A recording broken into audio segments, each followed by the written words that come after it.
महाराष्ट्रामध्ये 8 ते 10 शेतकरी आत्महत्या करतायत हे खुद्द राज्याच्या कॅबिनेट मंत्र्यांनी सांगितलेलं आहे। आणि किती शेतकऱ्यांच्या आत्महत्या झाल्यावर सरकार आमच्याकडे लक्ष देईल। आता अजून किती बळी गेले पाहिजे आमचे? एका बाजूला तुम्ही म्हणता तिजोरीत पैसा नाही, मग आमदारांचे पगार थांबले का? कलेक्टरचा पगार थांबला का? तहसीलदाराचा पगार थांबला का? शक्तीपीठ महामार्गासाठी पैसे, जालना नांदेड समृद्धी महामार्गासाठी पैसे, क्रिकेटचं स्टेडियम बांधण्यासाठी किंवा त्याचं ते स्टँड बांधण्यासाठी तुमच्याकडे पैसे आहेत, मग इतर गोष्टींसाठी तुमच्याकडे पैसे आहेत, मग शेतकऱ्याला द्यायला तुमच्याकडे पैसे का नाही? गेली 4 वर्ष झाले सोयाबीन कापसाला भाव नाहीये, लोक मरणाच्या दारात उभे आहेत आणि पीक विमा मिळायला तयार नाही। अग्रिम मिळाला पण पूर्ण पीक विमा आला नाही, हार्वेस्टिंगचा पोस्ट हार्वेस्टिंगचा पीक विमा अजूनपर्यंत आला नाही। जंगली जनावरांचा त्रास होतो, मोठ्या प्रमाणात नुकसान होतं, त्याची भरपाई नाही। मग आम्ही जगायचं कसं? या सगळ्या आमच्या पोटापाण्याच्या हक्क मागायसाठी आज खऱ्या अर्थानं हजारो शेतकरी आम्ही रस्त्यावर उतरलो। सरकारने वेळीच जर का आमच्या प्रश्नाची दखल घेतली नाही तर हिंगोलीचा मोर्चा आजचा ट्रेलर आहे, पिक्चर अभी महाराष्ट्र में पूरे महाराष्ट्र में पिक्चर दिखेगा आंदोलन। भूमिका तीच आहे की शेतकऱ्यांच्या परवानगीशिवाय कुठलाही महामार्ग करू नका। शेतकऱ्यांचं समाधान झाल्याशिवाय 1 इंचही जमीन आम्ही घेऊ देणार नाही। भले रक्ताचे पाठ वाहिले तरी चालतील, पण शेतकऱ्याची 1 इंचही जमीन आम्ही त्याच्यामध्ये जाऊ देणार नाही। विकासाच्या नावाखाली आमच्या जमिनी काढून अंबानी अदानीच्या ताब्यात द्यायचं धोरण सरकारचं आहे। उद्योगपतींच्या भल्यासाठी आमच्या छाताडावर आम्ही बसू देणार नाही।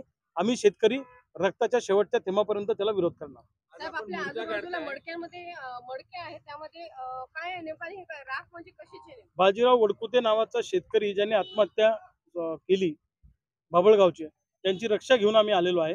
कलेक्टरच्या माध्यमातून मुख्यमंत्र्यांना ही राख आम्ही पाठवणार आहे की आता तरी तुम्हाला ही राख पाहिल्यावर लक्षात येईल का की आम्ही मरतोय मोठ्या संख्येनं। तर हे प्रतिकात्मक आंदोलन आहे। ही राख आम्ही आता जिल्हाधिकाऱ्यांच्या माध्यमातून मुख्यमंत्र्यांपर्यंत पाठवणार। काल सोलापूरमध्ये जो शेतकऱ्याने आत्महत्या केली त्याचं बिल घेतले कारखान्याकडे। जर आमच्या बापाची राख सरकारच्या धोरणामुळे होत असेल तर या सरकारमधल्या लोकांची सुद्धा राख झाल्याशिवाय राहणार नाही आणि आंदोलनाच्या माध्यमातून या सरकारमधल्या लोकांना पळताभुई थोडी करू। जसं 1977 साली आणीबाणीचं आंदोलन झालं आणि लोकनायक जयप्रकाश नारायणांच्या नेतृत्वाखाली एक मोठं आंदोलन उभं राहिलं, तशाच पद्धतीने अघोषित आणीबाणी या महाराष्ट्रामध्ये सुरू आहे।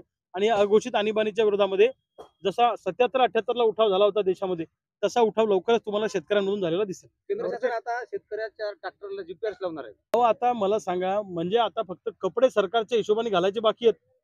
उद्या आम्ही बनियन कोणत्या कलरचं घालायचं आणि कोणत्या कंपनीचं घालायचं, ती कंपनी जर अमित शहा साहेबांची असेल तर तेच कंपल्सरी करते। स्मार्ट मीटर सारखं घेणं देणं मीटर बदलतायत, हे लावायचं ट्रॅक्टरला ते लावायचं, काही गरज नाही सगळ्या गोष्टींची।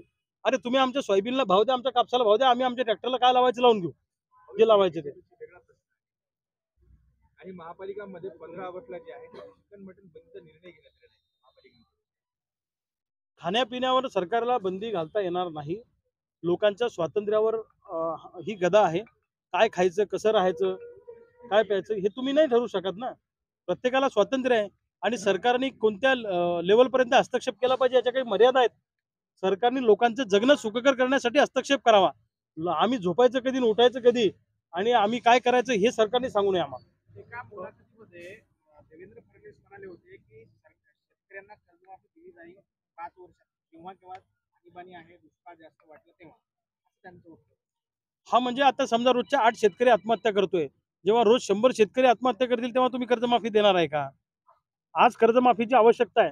एक तर सरकारने आश्वासन दिलं होतं ते सरकारने पाळलं पाहिजे अशी आमची भूमिका आहे आणि सरकार जर ते आश्वासन पाळणार नसेल तर सरकारच्या बुडाखाली आग कशी लावायची हे आम्हाला शेतकऱ्यांना चांगलं माहिती आहे।